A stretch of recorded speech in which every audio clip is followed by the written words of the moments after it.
trame sur les photos. La trame, c'est en fait les traces qu'une impression ferait. Donc, en fait, l'impression imprime avec des petits points, des petites rosaces d'encre, des petits points cyan, magenta, jaune et noir.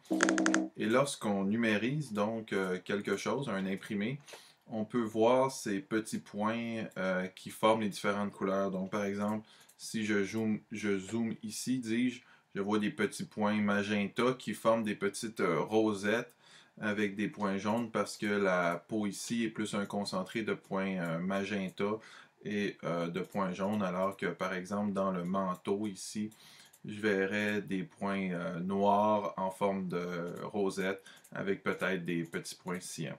Donc, le problème avec ces points de trame, c'est qu'ils forment des motifs qui sont réguliers, donc des lignes à l'intérieur de notre imprimé qui est numérisé. Pour supprimer cet effet de trame, alors ce qu'il faut faire, c'est qu'il faut en premier mélanger les pixels. Donc, comment on fait ça? Ben, premièrement, je vais débarrer mon calque. Je vais écrire un duplicata, pardon, un duplicata, dis-je, de mon calque avant de commencer à travailler là-dessus. Et sur ce duplicata, là, donc peut-être là, que je pourrais faire un snapshot pour pouvoir revenir dans les rayons de où j'ai travaillé là, lorsque je vais avoir fait ma manipulation. Donc, j'ai fait mon snapshot, j'ai dupliqué mon calque, mon snapshot ou mon instantané. Alors j'y vais. Donc mon premier filtre, ça va être filtre bruit, fruit intérieur. Fruit, flou intérieur, oui. Donc ce filtre-là, en anglais, ça va être Filter Noise Despickle. Ce que ça fait, c'est que c'est expressément pour enlever la trame.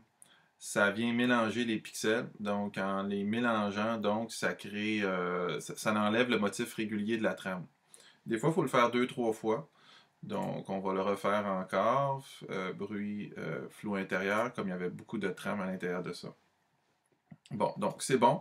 Je ne vois plus les motifs réguliers de ma trame. Le problème maintenant, c'est que mon image, elle est donc floue. OK? Alors, ce que je vais faire pour ramener la netteté, ça va être filtre. Et là, j'ai plusieurs options, mais n'importe quel filtre de renforcement ramènerait de la netteté. Mais moi, j'aime bien un netteté optimisé parce qu'il fournit une interface assez intuitive et qui est assez détaillé, puis qui permet assez précisément donc de ramener la netteté dans un rayon assez vaste. On peut éliminer le flou gaussien, mais on pourrait éliminer des flous de l'objectif, par exemple si on aurait une photo qui aurait été prise et qui serait floue, avec un objectif qui aurait une trop grande ouverture, par exemple. Et donc, on peut aller travailler le grain de tout ça. Et on peut y aller dans les tons foncés ou les tons pâles là, distinctement là, pour ramener de la netteté à l'intérieur de ça. Le problème avec la netteté, c'est qu'il ne faut pas en mettre trop parce que sans ça, ça devient trop vivide. Donc, il faut y aller quand même là, avec une certaine parcimonie. Donc, voici. Lorsque j'ai terminé, si j'ai certaines zones qui sont floues ou dont je ne suis pas satisfait, eh bien évidemment, hein, n'est-ce pas, comme j'ai fait un instantané, je mets ma brosse dans le rayon de l'instantané, je prends ma forme d'historique, et là, ce qui est bien, c'est que je peux passer, puis des fois, par exemple, les yeux, on voudrait avoir les vrais yeux. Oups, tu vois, là, c'était pas très bien parce que je ramenais ma trame. Je peux mettre un petit peu d'opacité dans ma brosse puis venir ramener des fois sur les contours ou certaines zones qui ont été peut-être abîmées par la procédure. Donc, avec ma brosse d'historique, je peux ramener ces zones-là peut-être à